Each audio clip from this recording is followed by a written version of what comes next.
Hello friends, welcome to my channel my mini village garden. आपण माने जदि मोर channel को फॉलो करथिबे तेबे तो आपण माने मो गार्डन विषय जानि थिबे। जो माने नुआ सब्सक्राइब करचंती बा नुआ फॉलो करचंती से माने पय मु कहि रखे जे मु गाँ रे गोटे छोटिया गार्डन स्टार्ट करथिली। वर्षे तो एटा गोटे वर्ष हेबाकू जाउची, जोथिरे कि मु 50 टा एप्पल बेर बा थाईलैंड बरकोली गछ लगेइथिली ଆଉ 25ଟା ମହଗାନୀ ଗଛ ଲଗେଇଥିଲି ଆଉ 10ଟା ଗୁଆଭ ପିଜୁଳି ଗଛ ଲଗେଇଥିଲି। ତେବେ ସେ ଗଛ ତ ଏବେ ବର୍ଷେ ହେଇନି। ଆପଣ ଯଦି ୟାର ଏଇ ପୂର୍ବର ଭିଡ଼ିଓ ଦେଖିଥିବେ ସବୁ ଆପଲ୍ ବେର୍ ବା ଥାଇଲାଣ୍ଡ ବରକୋଳି ଗଛର ମୁଁ ପ୍ରୁନିଂ କରିଥିଲି 2 ମାସ ତଳେ। ଏବେ କିଛି ପ୍ରୁନିଂ କରିବା ସମୟରେ କିଛି ଟ୍ରିଟମେଣ୍ଟ ତାର କରାଯାଇଥିଲା। ଏବେ 2 ମାସ ପରେ ଚାଲନ୍ତୁ आउ थे आम से गछ गुड़ा सब ट्रिटमेंट करदे। तेणु आज भिडियो आपण मैंने देखिए एप्पल बेर प्लांट बा थाईलैंड बरकोली गछर प्रूनिंग 2 मास पर केमती ट्रिटमेंट करा जाए। फ्रेंड्स देखंतु ये जो थाईलैंड बरकोली गछर हाइट आप देखते केते 2 मास पर एक्चुअली आउ टिके बढ़ी पारि था। मझे किसी गाई पशिक खाई देती जेहतु गोटे पट बाउंड्री है से गचर आम चारिपटे गोटे रिंग करिया रिंग भाई करवा आउ मूलटा टिके छाड़ीदेवा कहीं यार मूलटा बहुत हल्का थाए से सब रिंग कलापर से रिंग रे आम किसी सार खत देवा।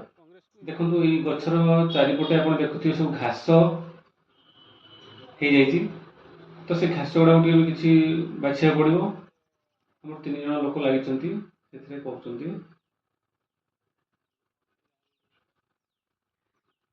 रिंग टाक आम ये बेसी भी गभीर भी कर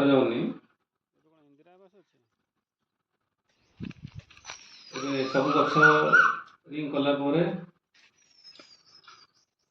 आप देखुवे प्राय सब गछ कर दिगला।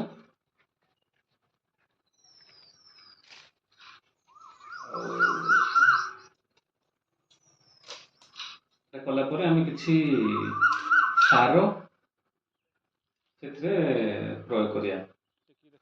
देखो ये जो सार सब आसी किसी डीएपी आनी किसी पोटास अच्छी आ गए लिंबोपीडिया अच्छी आम सबको मिक्स करिया। फास्ट आम आगे अधा गछ को देवा आउ अधा गछ को देवा। आप जानते हैं 50टा गछ तो लगे जाता 10टा गछ ना मरी जा मात्र 40टा गछ अच्छी 40टा गछ प्रति गछ को आम प्राय ये सब मिक्स कलापर 150 ग्राम कर सब गछ देवा।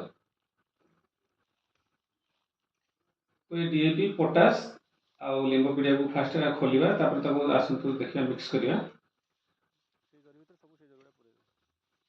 पूरा भल भाव मिक्स करिया परे ही आमे ताकू सब गछरे डिस्ट्रीब्यूट करके देबा ठीक से दे परिबा माप पाई परिबा।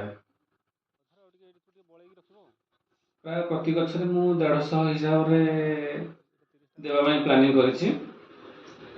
डीएपी रो अमाउंट टिके अधिका दिया जिवो आउ पोटास तार टिके कम दिया जिवो पीडिया मध्ये कम दिया जिवो। जमती कि डीएपी 100 ग्राम हेले पोटास और लिंबोपीडिया 50-50 ग्राम दिया जिवो। एबे मिक्स हे गला। एबे आसंतु ताकू जणे से डीएपी सार सब गछर मूल चारिपटे देउछन प्राय सब गछर एबे दे दवा। ई गछ आपण देखुथिबे प्राय सब गछरे 5-7टा ब्रांच रखा जाइए। मझे आउ गोटे वीडियो आप देखिए सब काटी दिया किसी खत मु कलेक्ट करी गाँव से खत गुड़ा देखु एत भल ना माने भर सब अलिया कुटा सब गदा हो जाए तो जड़े सेपरेट कलापर आउ जड़े आनिक सब गछरे दब। प्रति गछ हिसाब से आमको 5 केजी भाई गोबर खत देवा पड़ो सार को छाड़ी। प्रति गछ को 5 केजी लेखे देवा पड़ो। आमर किसी खत बड़ीज जोटा से खत को आम सेप्टेम्बर अगस्त लास्ट रे देवा जो फुल आस खतटा एक्चुअली ओरिजिनल गाई खत अच्छी ता भर किसी कुटा काठी सब मिसी जाइए तो सेपरेट करने निहाती दरकार।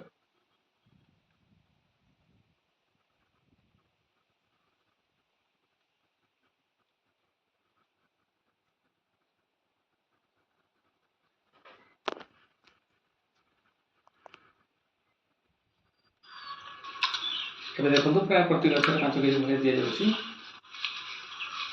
ଆମେ ସାର ପ୍ରଥମେ ଦେଇ ଦେଇଥିଲେ, ଏବେ ଖତରା ଦିଆଯିବ। ଏ ଆପଲ୍ ବର ବା ଥାଇଲାଣ୍ଡ ବରକୋଳି ଗଛକୁ ଆମେ ପ୍ରତି ବର୍ଷ ଏମିତି ପ୍ରୁନିଂ କରାଯିବ ବା କଟିଂ କରାଯିବ, କାରଣ ପୁରୁଣା ଗଛରେ ଭଲ ଫଳ ଆସିବନି। ପ୍ରତି ବର୍ଷ କଟିଂ କରାଯିବ, ପ୍ରତି ବର୍ଷ ଏମିତି ଟ୍ରିଟମେଣ୍ଟ କରିବାକୁ ପଡ଼ିବ। ନୂଆ ଡାଳରେ ଭଲ ଫଳ ଆସିବ। ଆଉ ଯେତେ ଆପଣ କଟିଂ କରିବେ ସେତେ ଅଧିକା ଅଧିକା ବ୍ରାଞ୍ଚ ବି ଆସିବ।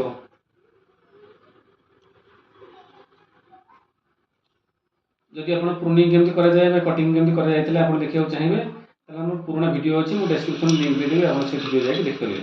ଏବେ ସବୁ ପ୍ରାୟ ଗଛ ଦେଇ ଦିଆଗଲା ପରେ ତାକୁ ପୁଣି ସେ କଭର କରି ଦିଆଗଲା ମାଟିରେ କଭର କରି ଦିଆଗଲା। ଆଉ ପାଣି ରଖିବା ପାଇଁ ଟିକେ ଚାରିପଟେ ଯେମିତି ବନ୍ଧ ଦିଆଯାଏ ଗୋଟେ ମଳା କରି ଦିଆଗଲା ଏଠି।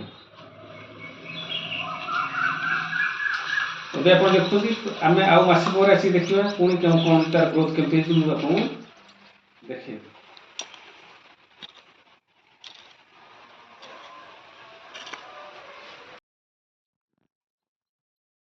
ଏବେ ଯେଉଁ ମଝିରେ ପତ୍ର ସବୁ କିଛି କାଟିଥିଲେ ତାକୁ ଇନସେକ୍ଟ ଆସିକି କାଟିଥିଲେ, ତାକୁ କିଛି ଗୋଟେ ଇନସେକ୍ଟିସାଇଡ୍ ପକେଇଥିଲି ମୁଁ, ତ ଏହାପରେ ଏବେ ଆଉ କିଛି ସେଭଳି କଟିନି। ଆପଣ ଯଦି ତା ବିଷୟରେ କିଛି ଟ୍ରିଟମେଣ୍ଟ ବିଷୟରେ କିଛି ଆଉ ଅଧିକ ଜାଣିବାକୁ ଚାହୁଁଛନ୍ତି ତେବେ ମୋତେ କମେଣ୍ଟ ମାଧ୍ୟମରେ ଜଣାଇଲେ ବା କ୍ୱେଶ୍ଚିନ୍ କଲେ ମୁଁ ତାର ଆନ୍ସର ଦେଇଦେବି। ଯଦି ଥାଇଲାଣ୍ଡ ବରକୋଳି ଚାଷ ବିଷୟରେ କିଛି ଜାଣିବାକୁ ଚାହୁଁଛନ୍ତି କି କେଉଁଠି ପ୍ଲାଣ୍ଟ ମଗାଇବେ ଜାଣିବାକୁ ଚାହୁଁଛନ୍ତି ତାହେଲେ ମୋତେ କମେଣ୍ଟ କରିବେ, ତ ମୁଁ ତାର ଆନ୍ସର ଦେଇଦେବି।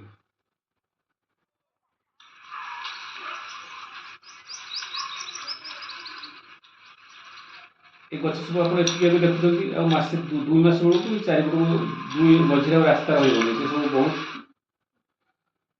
ବହୁତ ବ୍ରାଞ୍ଚ ତାର ଆସିଯିବ। ଏବେ ତ ଆମ ସବୁ କାମ ସରିଗଲା, ଏବେ ଆସନ୍ତୁ ଆଉ ଗୋଟେ ଦେଖିବା କେମିତି କ'ଣ ସବୁ ହେଇଛି। ଦେଖନ୍ତୁ ଏବେ ସବୁ ଆମର ସବୁ କାମ ସରିଗଲା ବା ଟ୍ରିଟମେଣ୍ଟ ସରିଗଲା।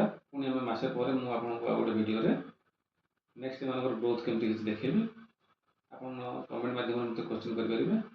So thank you for watching the video. Please like, share and subscribe my channel.